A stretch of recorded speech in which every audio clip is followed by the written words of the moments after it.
saya tidak tahu apakah hakim belajar psikologi apa tidak, tapi paling tidak Elwi Daniel, guru besar hukum pidana dari Universitas Andalas, dihadirkan sebagai saksi ahli terdakwa Ferdy Sambo hari ini, Selasa 27 Desember 2022. Dalam kesaksiannya, saksi ahli turut menjelaskan soal ketenangan jiwa pelaku.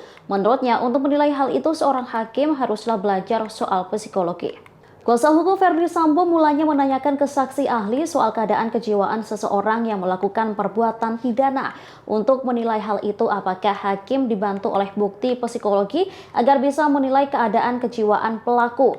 Mendengar hal itu, saksi ahli pun mengiyakannya. Menurutnya, yang bisa menilai ketenangan jiwa pelaku adalah ahli psikologi. Namun disebutnya, hakim sebenarnya juga adalah orang yang bisa menilai aspek psikologi tersebut. Dirinya lantas membandingkan dengan hakim di negara maju. Dikatakannya, hakim di sana juga belajar tentang psikologi. Ia tahu apakah orang itu berbohong atau tidak. Hal ini untuk membandingkan dengan hasil tes yang menggunakan lie detector. Oleh karena itu, untuk memutuskan sesuatu yang berhubungan dengan suasana kejiwaan, hakim butuh keahlian tentang psikologi. Dalam satu perkara 340. saya kira iya. Kenapa saya katakan demikian? Karena soal ketenangan jiwa atau ketenangan suasana tenang itu adalah kan soal kejiwaan. Soal kejiwaan. Mohon didekatkan, karena direkam semuanya.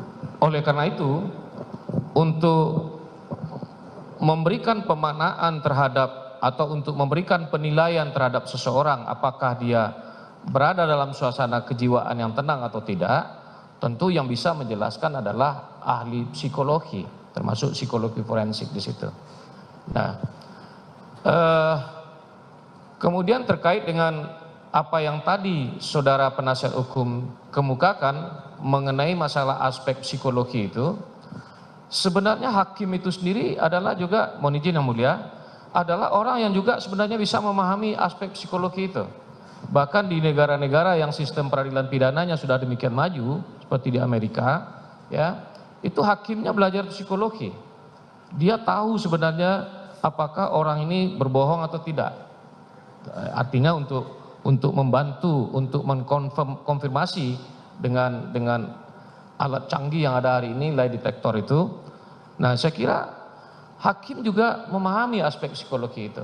Nah, dalam sistem peradilan pidana kita, saya tidak tahu apakah hakim belajar psikologi apa tidak, tapi paling tidak dalam hal-hal yang berkaitan dengan suasana kejiwaan seperti itu, hakim tentu membutuhkan pengetahuan atau keahlian dari psikolog. Demikian informasi kali ini, nantikan informasi terbaru lainnya hanya di kanal YouTube Tribun News. Terima kasih sudah nonton, jangan lupa like, subscribe, dan share ya!